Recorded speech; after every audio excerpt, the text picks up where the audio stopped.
Dr. David Fajgenbaum is a physician, scientist, disease survivor, and author who has led groundbreaking research on Castleman disease. As the co-founder of the Castleman Disease Collaborative Network, he has transformed the research and treatment landscape for this rare disease. Today, we are honored to have Dr. Fajgenbaum with us to discuss his personal journey, his pioneering research, and the future of patient-led innovation in medicine. Dr. Fajgenbaum, thank you so much for being with us today, and welcome to the Swift Hour. Thanks so much for having me, Matt. I don't know that an interview with you or a conversation with you could start without hearing your personal journey. That, when I think about you, I think everything that you do today is so directly linked to your personal journey. So please tell us a little bit of that personally. Sure. Well, thanks so much for having me. So I was a healthy med student at the University of Pennsylvania. I wanted to be an oncologist in memory of my mom, when out of nowhere I became critically ill. My organs shut down, my liver, my kidneys, my bone marrow, my heart, my lungs, and we didn't know what it was. Turned out I have a rare disease called Castleman disease, where your immune system basically attacks and shuts down your vital organs for an unknown cause. I was so sick, Matt, that a priest came in my room and read me my last rites when I was 25 years old. I got a lot of chemotherapy that saved my life, but I kept relapsing over and over and over again. And by the fourth time I almost died from this disease, I realized I had no chance to live unless I could find a drug to save my own life.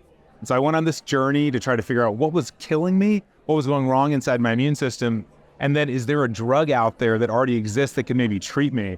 And I knew I had to take this approach. It's called repurposing, because I didn't have $1 billion in 10 years to create some new drug from scratch. If I wanted to survive, I'd need to figure out what's going wrong and then find a drug made for another disease. I did find a drug. It's called sirolimus. It's been around for decades, never been used for my disease, and started testing it on myself. It's now been over 10 and a half years. I've been doing great on this drug. And since I started on this drug and I've been doing well, I've just dedicated my life to trying to figure out how many more drugs are sitting out there that are FDA approved for one disease that could be life-saving for another disease. How do you, having gone through that, what is the biggest lesson for you, having gone through that at such a young age? In terms of how you live your life today, when you wake up in the morning, how is it different from before this happened to you? Yeah, there's a few ways. The first is that I'd always been a really hopeful person, sort of believe that if you do the right thing, the right things work out, and there's systems in place to come up with drugs and treatments. And as I went through this, I realized that if you're going to hope for something like a cure, or you name what you're going to hope for, if you're going to hope for it, you have to take action to create that thing that you're hoping for. And in some cases, it's really hard to achieve that thing, like a cure for yourself. But if you're going to hope for a cure, you need to turn your hope into action. Another thing for me is that I live with what I call, in a sense, of overtime. So as you know, we both went to Georgetown, and I played football at Georgetown. And as you know, we don't win too many football games at Georgetown, but every once in a while we won a game or we went to overtime. But in overtime, the clock is ticking and every second counts. You have to make the most of the time that you have. And I've just felt like I've been in overtime ever since I nearly died 5 times. And so I live with this sense of urgency, which can be really terrifying, but it can actually also be really clarifying. It can help you to say, okay, if I'm in overtime, what am I going to do today, tomorrow, and the next day to make the most of this time? How do you balance though that constant sense of urgency? First off, around your work. But also what you want to do in your personal life. With also your energy levels. I mean, how do don't all those conflict? You would think that they would conflict, but I think for me, there's sort of a cycle that's created. So the more hopeful I am about a future with my family, I've got 2 amazing kids and a wife, the more hopeful I am about a future with them, the more that drives me to take action so I can learn more about Castleman disease and related diseases, which leads to me to learn more about those diseases, which makes me more hopeful about my future. And so I think that they could be conflicting, but for me, they've created this sort of like positive feedback loop where the more hopeful I am, the more action I take, which leads to me to be more hopeful. Going back to your story, what was your first step when you said, I need to figure out a solution to this, I need to figure out a treatment to this? The private sector is not financially motivated in any way to address this. My first question is, how on earth do you start researching that and frankly testing things on yourself? So the first thing I did was start drawing blood samples on myself, because I was the only Castleman's patient that I could get in touch with or encounter. How many people globally have? So there are about 5,000 diagnosed each year in the US, so we think somewhere around 30,000 per year around the world. So it's a very rare disease when you think about how big our population is. My subtype is one of the more rare and more deadly of Castleman's. So yeah, I began by performing experiments on my own blood samples, drawing those blood samples. I was a third-year med student at the time at UPenn, and so fortunately I had access to facilities where I could do these kinds of experiments, but I didn't think that it was likely that I would find a drug for myself. I think maybe it was a 1 in a million chance that I could discover a drug that could work for me, but I knew it was a 0 in a million chance that I'd survive if I didn't get to work. And so I did the experiments, and I eventually came across basically some data that supported that a key part of my immune system was turned into overdrive. So your immune system has a number of these communication lines that help your immune cells to communicate all over the body. One of those communication lines seemed to be in overdrive. And what was so exciting was that there's a drug that was made for organ transplant rejection decades ago that can turn that communication line off.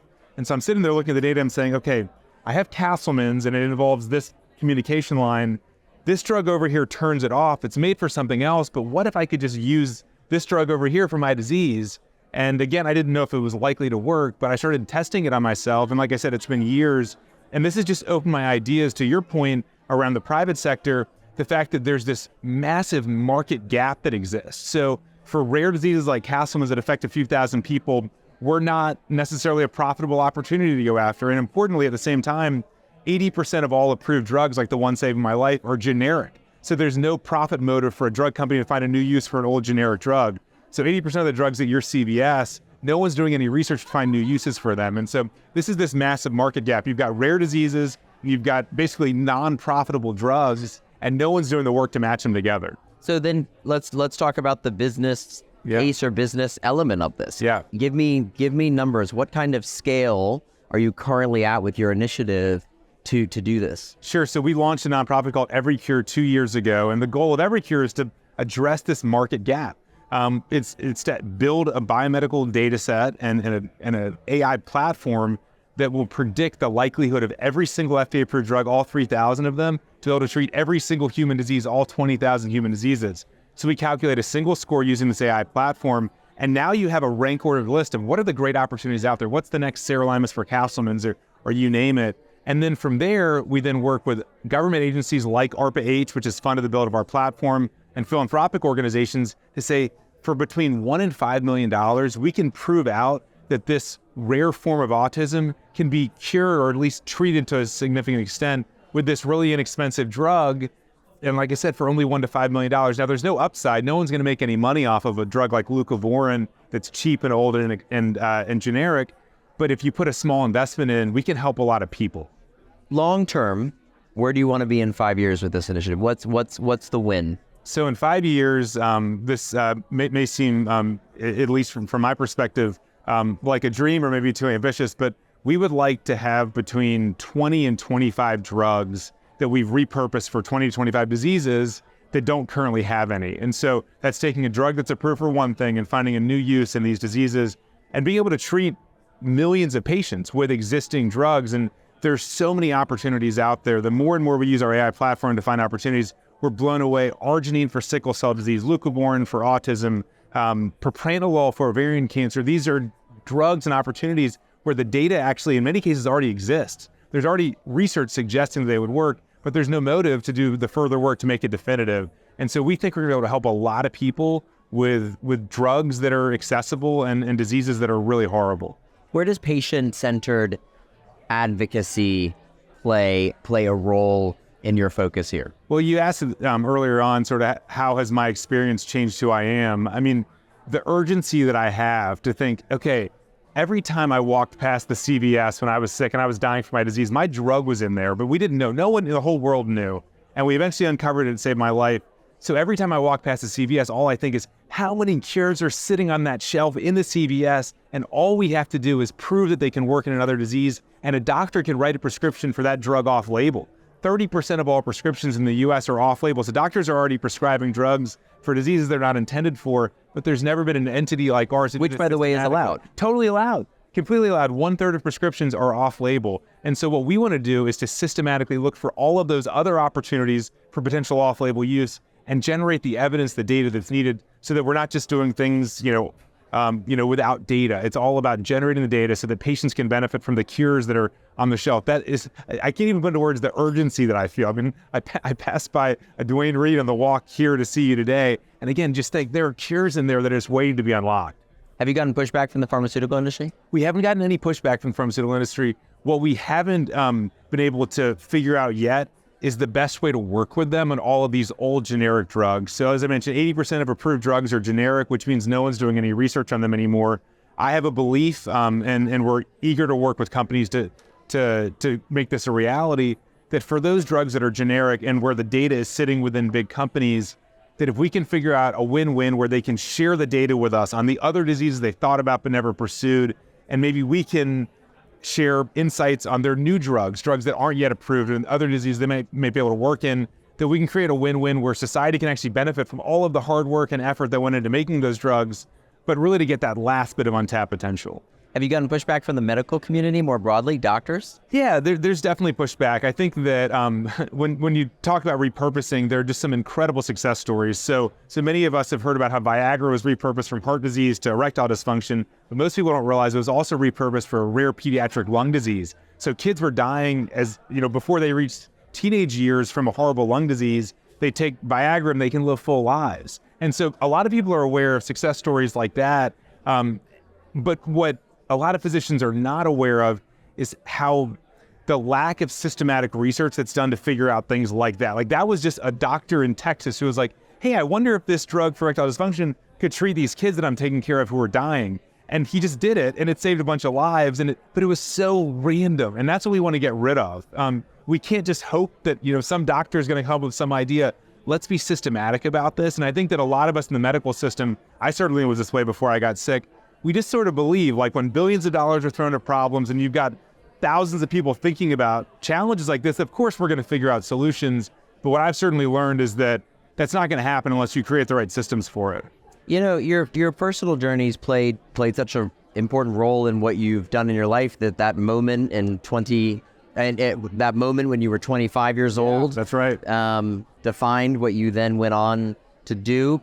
It begs the question, though, who are some of those influencers in your life that inspired you?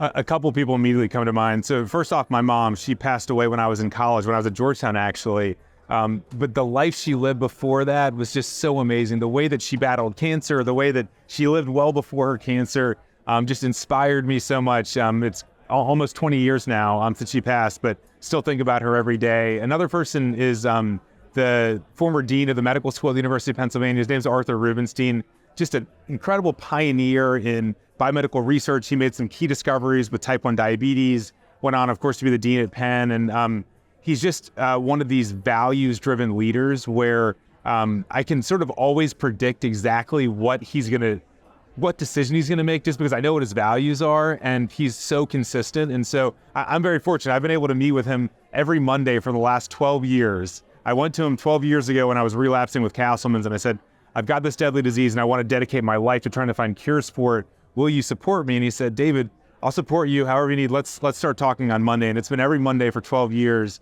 And to have a mentor like that, that has just shown me, how do you lead with values? How do you maximize impact in your life? It's just been amazing. Well, Dr. David Fajgenbaum, it is such a great pleasure to have you here. Thank you for your words, but also using your personal journey and experience to then apply a life dedicated to helping others. So such a great pleasure to talk to you. Thank you so much, man. Thanks for all that you do to connect folks like us who are trying to make a difference and to give us the platforms to really make an impact. Thank you.